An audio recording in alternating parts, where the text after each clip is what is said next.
Quando a gente pensa no orçamento de um país, é muito fácil vir à cabeça a imagem de um documento gigante, estático, né?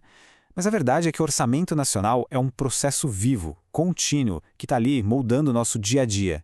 E é para desvendar como esse ciclo funciona que estamos aqui. Pois é, essa é a pergunta de 1 milhão, não é? De onde vem o dinheiro para as escolas, para os hospitais, para as estradas? É exatamente isso que a gente vai detalhar agora, passo a passo, para entender a lógica por trás de tudo. Bom, tudo começa com 3 leis fundamentais. Pensa nelas como a espinha dorsal de todo o planejamento financeiro do Brasil, uma exigência da nossa Constituição. Elas trabalham juntas para transformar as grandes ideias em ações bem concretas. Para ficar fácil de entender, imagina um telescópio. O PPA é a visão panorâmica, aquela que olha longe, para o longo prazo. A LDO ajusta o foco, trazendo a mira para o próximo ano. E a Lua? A Lua é o super zoom, o detalhe do detalhe, mostrando exatamente onde cada centavo vai ser investido. O PTA é o grande mapa estratégico do governo. Ele define a direção, sabe? Estabelece os objetivos maiores que vão além de um único ano. E o mais interessante é essa validade dele, que pega o final de um governo e o começo de outro. Isso cria uma espécie de ponte, garantindo mais continuidade para as políticas públicas. Agora, a LDO. Essa é a peça-chave que faz a conexão. Ela pega aquelas metas gigantes do PPA e basicamente traduz o que é prioridade para o ano seguinte. A LDO diz, ok, de tudo isso que a gente quer fazer em 4 anos, isso aqui é o mais importante para agora. E aí, finalmente, a gente chega na LOA. Aqui a coisa fica palpável. A Lei Orçamentária Anual detalha centavo por centavo quanto o governo espera arrecadar e exatamente como esse dinheiro vai ser gasto, desde o salário de servidores públicos até a construção de uma creche nova. E olha, nada disso acontece de qualquer jeito. Esse processo todo é regido por prazos constitucionais bem rígidos.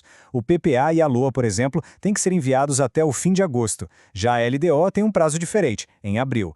Essas datas são cruciais porque elas garantem que o planejamento financeiro do governo seja feito de forma organizada, pontual, sem aqueles atrasos que poderiam complicar a vida de todo o país. Beleza, agora que a gente já entendeu quais são os instrumentos, vamos ver como eles funcionam na prática. Porque o orçamento não é só planejar, né? É um ciclo constante, super dinâmico. Para a gente visualizar o orçamento em movimento, podemos usar um modelo bem conhecido, o ciclo PDCA. Ele ajuda a gente a enxergar o processo não como uma coisa que acontece uma vez por ano e pronto, mas sim como um ciclo de melhoria contínua, onde cada etapa alimenta a próxima. Planejar, executar, checar e agir. A primeira fase, o planejar, é exatamente o que a gente acabou de ver. A criação e aprovação do PPA, da LDO e da LOA. É aqui que as metas são traçadas, que as discussões acontecem e que o palco é montado para a ação começar. Depois de tudo planejado, vem a fase do executar.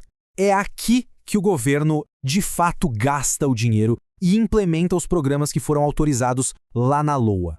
É o momento em que os planos saem do papel e viram serviços públicos, obras, coisas que a gente vê no dia a dia. Mas como é que a gente sabe se o dinheiro está sendo bem usado? É aí que entra a fase de checar. Os órgãos de controle e a própria sociedade civil monitoram os gastos e avaliam se aquelas metas do planejamento estão sendo alcançadas. E para fechar o ciclo, temos a fase do agir. Com base em tudo que foi avaliado, são feitos os ajustes. Se alguma coisa não saiu como esperado, são tomadas ações corretivas. E o mais importante, todo esse aprendizado é levado para o planejamento do próximo ciclo. E aí, a roda gira de novo. Claro que um ciclo tão complexo assim não funciona no vácuo, né? Ele é todo sustentado por uma estrutura de leis bem robusta que define as regras do jogo para todo mundo. Basicamente, a gente tem 3 pilares legais. Primeiro, a Constituição Federal, que é a mãe de tudo. É ela que manda planejar. Depois, vem a Lei 4.320, lá de 1964, que é tipo o grande manual de instruções das finanças públicas. E por fim, a famosa Lei de Responsabilidade Fiscal, a LRF, que veio para impor mais disciplina e transparência na gestão do dinheiro público.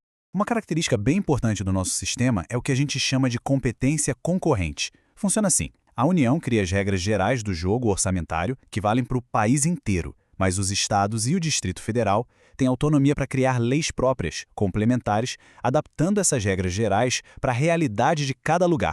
Depois dessa parte toda mais teórica, a pergunta que fica é: tá, mas e daí? Como é que isso afeta a vida das pessoas de verdade? A resposta é simples: em absolutamente tudo. Por exemplo, é o ciclo orçamentário que garante os recursos para a educação. É ele que define o dinheiro para o salário dos professores, para a merenda escolar, para a construção e para a manutenção das escolas em todo o Brasil. A mesma coisa vale para a saúde. É o orçamento que define o financiamento do SUS, garantindo os recursos para os médicos, para os enfermeiros, para os medicamentos que estão lá disponíveis no postinho do bairro. E até os serviços mais básicos da cidade, como a praça bem cuidada, a rua iluminada ou a coleta de lixo, tudo isso depende diretamente das decisões que são tomadas e executadas dentro desse ciclo orçamentário, seja no nível federal, estadual ou municipal. No fim das contas, é isso. O orçamento não é só um monte de número e lei. Ele é a tradução, em dinheiro, de um projeto de nação. É o plano que define as nossas prioridades e aponta para o futuro que a gente quer construir.